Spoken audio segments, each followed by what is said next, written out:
Single mothers. Never ever date or marry a single mother. আপনারা জিজ্ঞেস করবেন কেন? এই জন্য, কেন কি একটা সিঙ্গল মাদার যে আছে না, she does not love you. ও আপনাকে ভালোবাসবেই না কখনো। ও শুধু নিজের বার্ডেনটাকে শেয়ার করার জন্য কাউকে খুঁজছে। ও আপনাকে যতই বলুক আই লাভ ইউ এই হ্যানা ত্যানা, she can never come to terms to love you. ও তোমাকে কখনোই লাভ করতে পারবে না। ও শুধু একজন খুঁজছে যে এমন একটা বকরা খুঁজছে who will take care of the sins which he did not commit. ও এমন ওর পাপগুলোকে অন্য কারোর ঘাড়ে চাপার ব্যবস্থা করছে যে সিনগুলো ও করেইনি।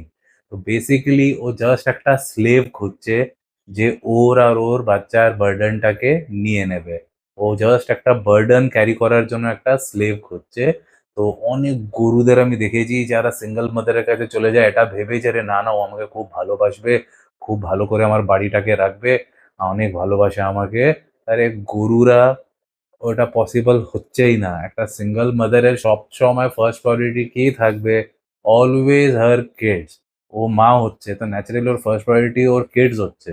তো তুমি ওর ফার্স্ট প্রায়োরিটি কখনো হতেই পারবে না। তোমরা যে মনে করো না যে আমাকে না, না ও বলেছে আমাকে খুব ভালোবাসে, আমাকে খুব ভালোবাসবে আগে, বিয়ের পরে আমার খুব দেখভাল করবে, খুব খেয়াল রাখবে।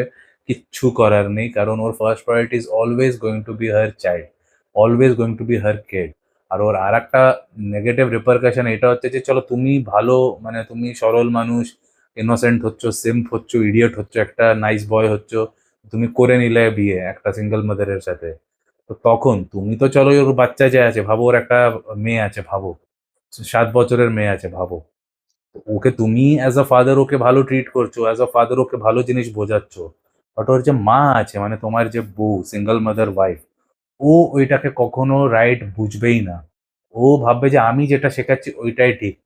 এই যাও বলছে ওটা রং। মানে তুমি যদি গুড ইনটেনশন নিয়ে ওকে যদি বকো, ভাবো কিছু তো রং করেছে। তুমি ওকে যদি বকে দাও, ও মাটা রেগে যাবে, তোমার উপরে খচে যাবে। ও বলবে যে ওকে কেন বকছো? Who gave you the right? You are not her father. ওই অ্যাটিটিউডটা, এই ওয়ার্ডস গুলো যদি নাও যদি ইউজ করে, এই অ্যাটিটিউডটা তার মধ্যে সবসময় থাকারই আছে যে তুই ওর বায়োলজিক্যাল ফাদার না। তো তোর কোনো রাইট নেই ওকে করার, শাসন করার। আমি করব যা ভাবে করার, না তো করব না। বাট তোকে কিছু করার দরকার নেই। মানে তুমি নিজেই বিয়ে করছো, নিজেই বাড়িতে রাখছো, নিজেই প্রোভাইড করছো। কারণ ফিস-টিস তো সব তোমাকেই ভরতে হবে। পয়সা-টয়সা তো তোমাকেই দিতে হবে।